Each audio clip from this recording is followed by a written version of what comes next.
Shalom. Come in the spirit and power of Yahweh, Bahashim, Yahweh Shai, Bahashim, Rakakadash. Double honors to the apostles of Great Millstone, and to the hopeful elect, pushing his word in truth and sincerity across the four corners of the earth. This lesson is going to be titled Fickle Creatures. It's not going to be long. It's going to go into the word fickle. And we're talking about women, only because, you have to deal with women. If you are dealing with women, it's not all brothers are dealing with women, but if you have to deal with them, you need to understand what they're capable of, right? You have to understand what you're getting involved with. Fickle. So I use the word fickle because this is the best word I found that describes them. These women of today. Fickle, 1200th century. False, treacherous, deceptive, deceitful, crafty, obsolete, right? Deceitful, cunning, tricky, deceive, and to fasten, deceit, treachery, blemish, fault, deceit, fraud, treachery, sense of changeable, inconstant, unstable. They're very unstable because their emotions. They're always in their emotions.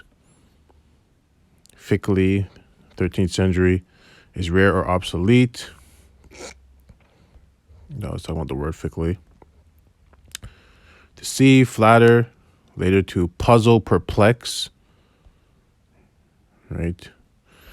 So the reason why I chose this word, because, if you've dealt with women, this you're probably laughing as you're hearing this, because they're very false, they're very treacherous, they're very deceptive, they're very deceitful, they're very crafty. Right, trickery, cunning. And an example, I was already searching it up. Genesis 3, read from 2. And the woman said unto the serpent, We may eat of the fruit of the trees of the garden, but of the fruit of the tree which is in the midst of the garden, Yahweh has said, Ye shall not eat of it, neither shall ye touch it, lest ye die. And the serpent said unto the woman, Ye shall not surely die. For Yahweh doth know that in the day ye eat thereof, then your eyes shall be opened, and ye shall be as gods, knowing good and evil. And the woman saw that the tree was good for food, and that it was pleasant to the eyes, and a tree to be desired to make one wise. She took of the fruit thereof, and did eat, and gave also unto her husband with her, and he did eat. So Eve really is the one that went off first. Now, it doesn't really matter because, Adam, he's the man, so that's the case may be. But Eve went off, right? And I don't know what she did. She probably slept with Adam and then told him, hey, you should try this food. Because you know how your woman does. She'll always sleep with you first. Then she'll bring up some scenario. Or she might tell you about something she did because you're more inclined to be receptive to it, right? Because now you're vulnerable because you gave her your strength, so to speak. All right, so this is the first example. Right? She was the first one to go off, and then she gave it to her husband to eat. Right? Because she's the weaker vessel. That's just the reason why. Right? Like right here, they're fickle. Right? They're what's the word I'm looking for here? Unstable, inconstant, changeable. They're very changeable. The Most High just told them that they're not supposed to be eating of the fruit, which is really just the doctrine, the knowledge, but she went and did it anyways. That's how easy it was to change her, right? 'Cause she's very unstable, right? And then she tricked Adam into eating of the fruit. Now, Adam should have known better, but nonetheless, he went off, right? She was very deceitful to him, very deceptive, right? That's the first example. There's so many. There's so many. We're going to go to Genesis 14, read from 15. Now we're going to talk about Lot's wife. Oh, I don't know why.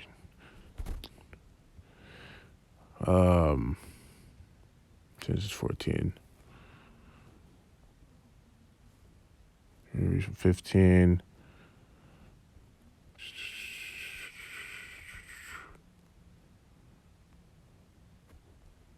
Actually, no, this is not the right one. Slakia, it's 19. There we go.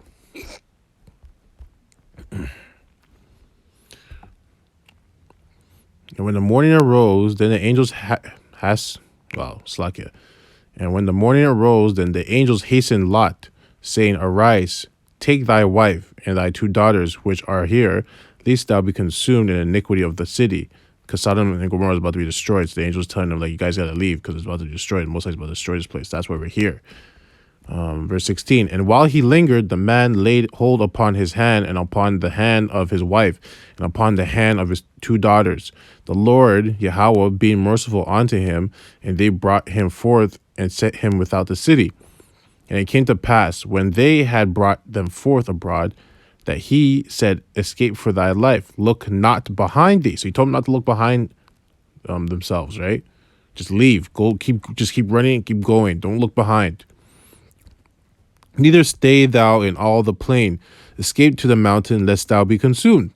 And Lot said unto them, Oh, not so, my Lord, Yahweh.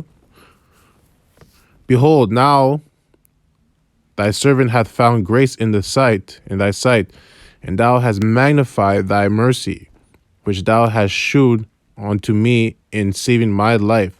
And I cannot escape to the mountain, lest some evil take me, and I die. Behold, now this city is near to flee unto, and is a little one. Oh, let me escape thither, and my soul shall live. And he said unto him, See, I have accepted thee concerning this thing also, that I will not overthrow this city, for the which thou hast spoken. Haste thee, escape thither, for I cannot do anything till thou be come thither. Therefore, the name of the city was called Zor. The sun was risen upon the earth when Lot entered into Zor. Then the Lord rained upon Sodom and upon Gomorrah brimstone and fire from the Lord out of heaven, Yahweh.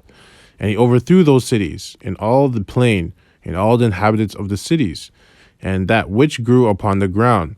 But his wife, his wife looked back from behind him, and she became a pillar of salt. So after everything they told them, after everything they experienced, being teleported basically outside the outskirts of the city, Slakia, she still looked back. Right? She didn't listen. Right? She did not listen. Why she didn't look back? Because probably most likely they had a bunch of their stuff there, the materialistic things, their clothes, all their luxurious items.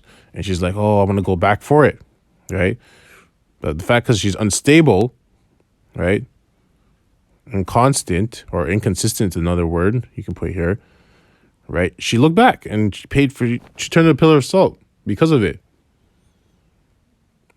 right?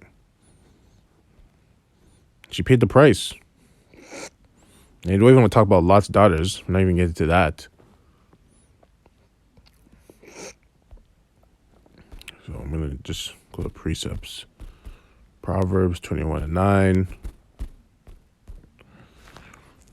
It is better to dwell in a corner of It is better to dwell in a corner of the housetop than with a brawling woman in a white house. Yep. Because you don't want to do with that. Right? And we're going to go to Proverbs 6:26.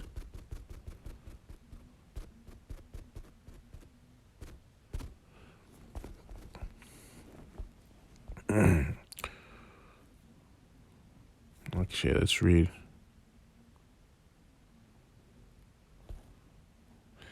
25. Lust not after her beauty in thine heart, which is your mind. Neither let her take thee with her eyelids. So don't let her take you with her looks, her beauty. Right? You tripping over her beauty. Oh, she's amazing. She's beautiful. I want her. Don't let her take you away like that. For by means of a whorish woman, a man is brought to a piece of bread, and the adulteress will hunt for the precious life. Right? So a whorish woman will bring a man down to just the worthiness and the value of a piece of bread. Right? An adulterous woman will hunt down for a precious life. So adulterous woman always hunts down for the good guy, the good man. And they always corrupt them, right? Be careful. We're gonna go to 5. For the lips of a strange woman drop as a honeycomb, and her mouth is smoother than oil. But her end is bitter as wormwood, sharp as a two-edged sword. Her feet go down to death. Her steps take hold on hell. Right? So that is right there. Just be careful what she says. She's going to say all the nice things. You know, she looks good. She smells good. She's going to say all the nice things, right? Her mouth is smoother than oil. But her end is bitter as wormwood.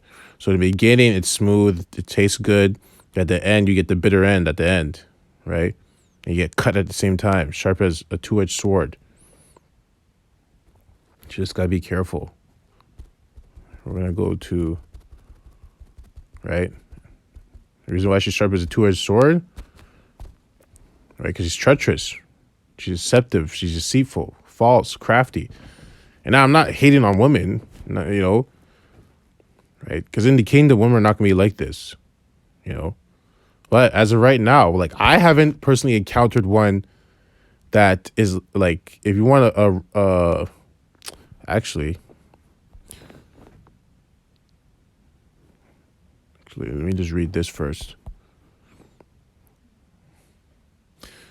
Yeah, it's funny. We're just talking about favor is deceitful and beauty is vain, but a woman that fears the Lord Yahweh shall slakia.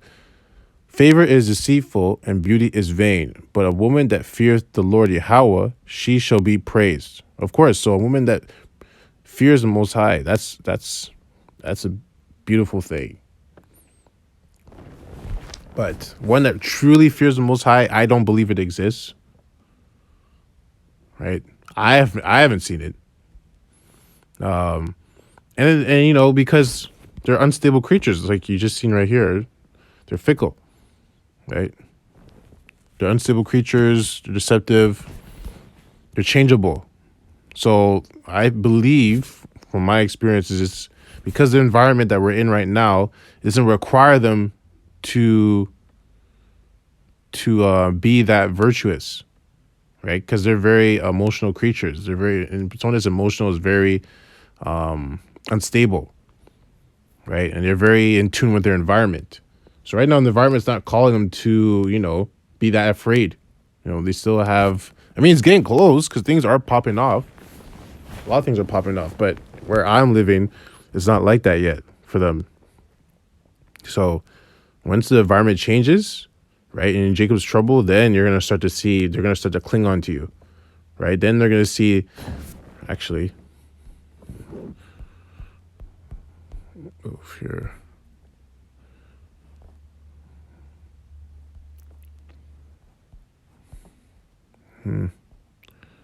Here we go.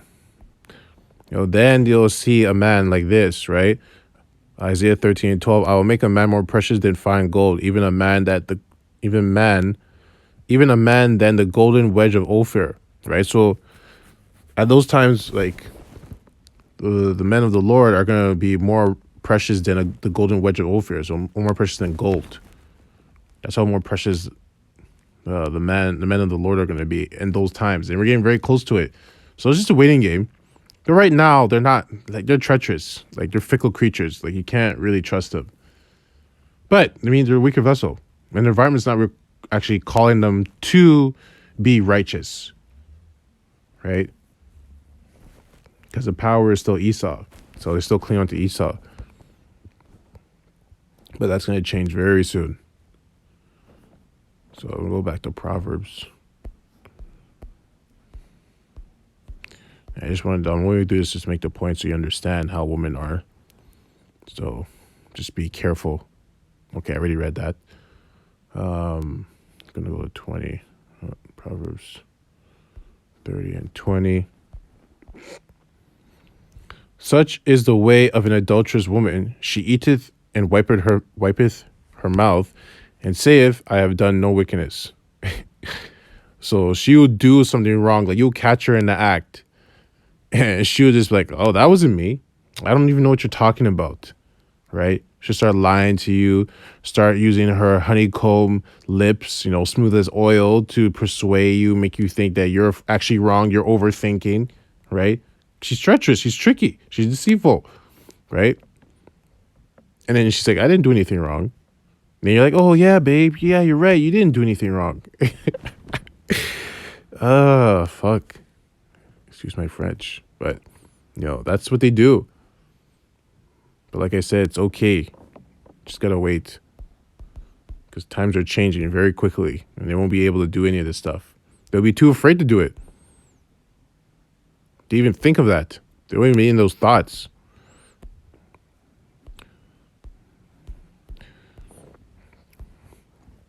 I'm just going to read 28. Ecclesiastes 7:26. And I find more bitter than death the woman, whose heart is snares and nets, and her hands is bands. So those are traps. Snares and nets is something you trap people with. You catch them with, where they can't escape. And her hands is bands. Whoso pleaseth Yahweh shall escape from her. Wow. But the sinner shall be taken by her. So that's heavy. So whoso pleaseth Yahweh shall escape from her. Right? Whoso pleaseth Yahweh B'Shem Yahushai shall escape from her. But the sinner shall be taken by her. So, if there's ever been an encounter with a woman, because these women try to trap men. Like, they try to get them pregnant with their kid, and so they have to stay. They do all types of stuff, try to get you locked up in prison. If you escape that, you praise Yahweh B'Shem Yahushai, right? Because he's dealing with you. But the sinner shall be taken by her. So the sinner shall be taken by her. So, you're in that situation. Just got to keep praying too. Also got to pray. Right? I want to keep reading. Behold, this have I found, saith the preacher, counting one by one to find out the account, which yet my soul seeketh, but I have found not. One man among 1,000 have I found, but a woman among all those have I not found. Jeez. Lo. Right? Okay, that's it. So basically he's saying that he searched out 1,000 men and he found one righteous. Right? But 1,000 women, he didn't find one. Right? So it just tells you everything. Now, like I said, I'm not hating on women or anything like that.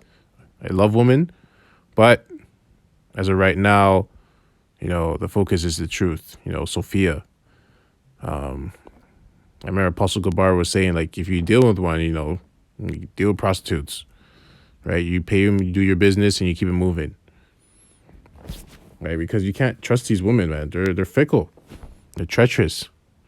They're unstable. Right? It's only when those times start to happen, then they'll start to be more stable in that sense. Only because they're going to be latching onto you because you're the one that's stable. They're going to be looking for stability. Right? Because they're not going to have it. Right? So if you have the knowledge, wisdom, actually, cancel,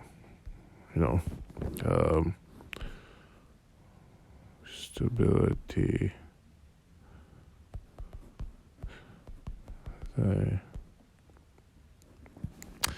Isaiah 33:6, and wisdom and knowledge shall be the stability of thy times, and the strength of salvation. The fear of the Lord Yahweh is his treasure.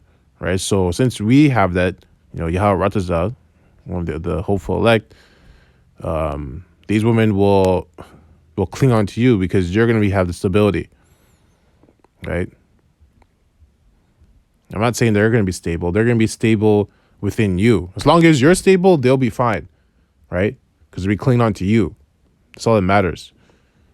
So you just have to keep praying that the Most High keeps dealing with you and he keeps giving you that spirit, how Rata said that you're one of the elect. And, that's it on that. I hope this lesson was edifying. Close up by saying, Kahala Yahweh, Bahashem Yahweh Shai, Bahashem Rakah Kadash. Double honors to the apostles of Great Millstone and to the hopeful elect, pushing his word in truth and sincerity across the four corners of the earth, death and destruction to his wicked kingdom, and the truth as well. Kwam Yasharala, about the ball. Shalom.